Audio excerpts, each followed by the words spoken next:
really great poem that he said before, but Yeah, we're going to go on. we're gonna go. Yeah, that was one he We're said. gonna go on. Now that one was What was the it? pin. Lampkins. Oh, Lampkins. Bo Lampkins. Got it. Bo Lampkin. And it was basically Yeah, about, that was a. It was about a man who didn't get paid for doing his job, and he went to get paid. And he got Decided paid the to price. Take it out in blood instead. Yeah. it was a good one. It was a good one. Yeah. Pins and the baby and the false nurse, and it's awesome. Okay, Richard, you want to do yours? Yeah. Okay. Okay, this story is called Flower Babies. Oh yeah, that's right. How do I tell this story about my son and the boys and the kid across the street? It's not just about the boys, really, but about the town, the people of the town. Our town, remember that one? Early 20th centuries. Well, it was our town, all right, with some of those same things in place, the soda fountain. And next to it, my son playing the Pac-Man, chomping away at my quarters. I often wondered how many of my quarters the Pac-Man ate. It was our town, all right. Late 20th century, with some subtle changes. During the time that we lived there, the police changed their markings from to serve and protect to pride and professionalism. We lived on four corners, two streets intersecting. We lived at the crossroads. Standing on the one corner, I could see the other three, but not the one I was standing on. Across the street was Christ's Christian Fundamentalist Church, looking very New England on this western landscape with its tall steeple and years of white coats of paint on its lap siding.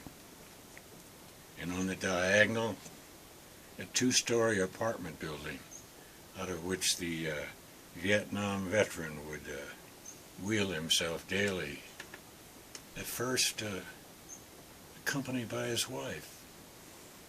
And directly across the street was Bud's house, out of which the Australian dingo dog would furiously bark at every passerby and then fiercely charge every passerby, breaking his teeth on the chain-link fence that surrounded the large yard, which had once been a farm, in which stood the ancient trees, too old to mention the past, for fear of being cut down. There was something about the town. It was lined and veined with irrigating canals. The ditch, as the old cowboy called them, and the giant cottonwoods that grew along the banks of the canals, their branches reaching across the canals like lovers that had long been apart. I liked it. Among the cottonwoods and the ditches and the houses big on one side of town and small across the tracks where the Mexican pickers and farmers had once and some still lived when the town was a thriving agricultural community. Winter wheat, summer corn, sugar beets, and potatoes. And a sugar beet factory that still ran when we first came to town, ironically casting a foul odor of burning sugar beets every fall across town. And the mountain that oversaw that town was called Storm Mountain, and the storms seemed to burst right out of that mountain and come crashing through town and scatter themselves on the plains. And the sacrificing waters from the storms would nourish the crops of winter wheat, summer corn, sugar beets, and potatoes. And the crops would grow, and the children would grow, and the many children would grow. And they were often fatherless or motherless, or their parents were divorced or separated, like myself, or their parents were veterans of one of America's endless wars, or they went to a place called the office and came home too tired at night. Or they were hippies that outlived their time, or artists on the land from the city like me. crops would grow and the children would grow and go to school and they'd play baseball and the girls would play baseball too. And the time was it was the end of the free times. And they were planting a heavy heel around the perimeter of things. And that same old fist was coming down. And it was the end of the free times. And there was something, the town was small by present American standards, nestled and cradled in the foothills, right off the plains. And I liked it. The town was a refuge for me. A little house on Rose Street with Daddy, daughter, and son. But Daddy was always on the move. Or perhaps I'd have seen things sooner. But then, would it have mattered? The almost hurricane winds blowing the dust through the glass window panes, the searing heat of the wheat and corn plains, and the tornadoes firing off the plains like angry women upside down in skirts with no feet. And in the winter, a blanket of snow, and you could ski from the mountain tops to the wheat fields. And in the summer, the tumbleweed was piling off on the snow fences, and you knew it was spring. And there was a ruckus at the door. The boys were fighting outside, and when I opened the door, it was over.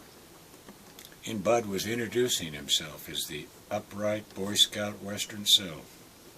He was the boy from across the street, and he and my son naturally became friends. But he even tried to date the girl across the street. But she was a little too old for him, well into high school, and put him off.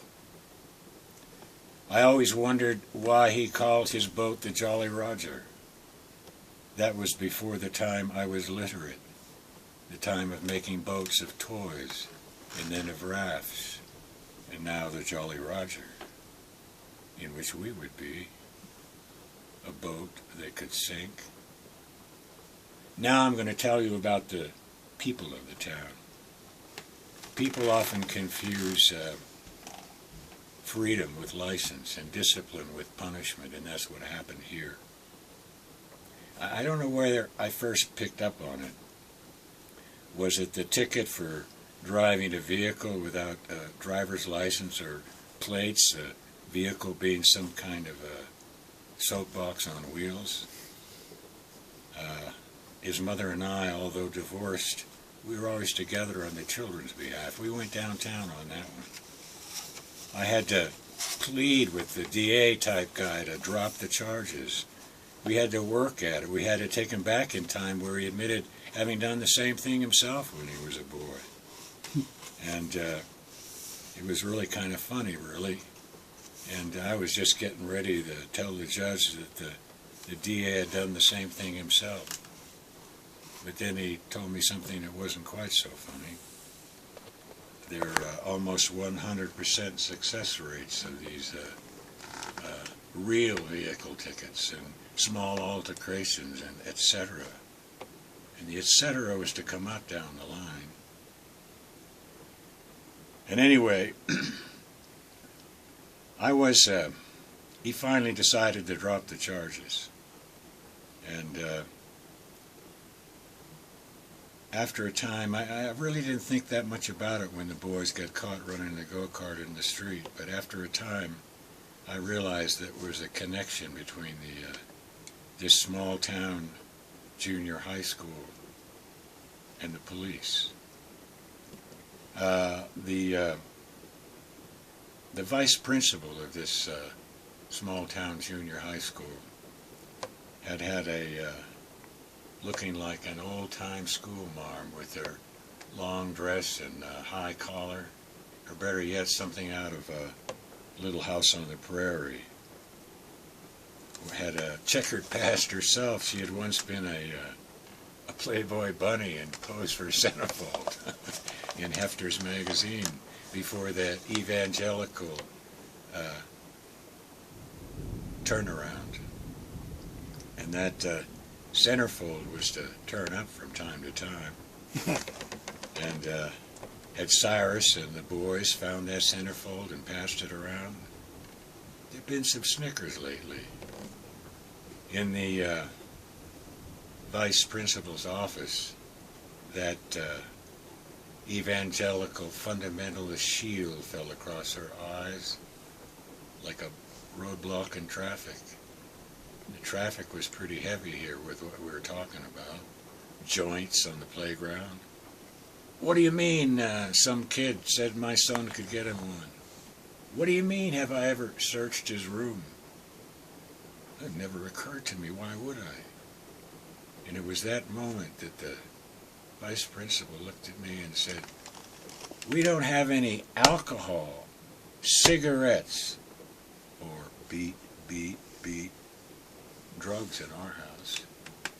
And it was at that moment that I realized the vice principal was actually the principal of vice. And after the incident of the card and the joint was the incident of the knife and my introduction to the town police. And that's enough for tonight. That's perfect. That's about all I know. But, Geez, That's that was good. so It's fluid. good. I mean,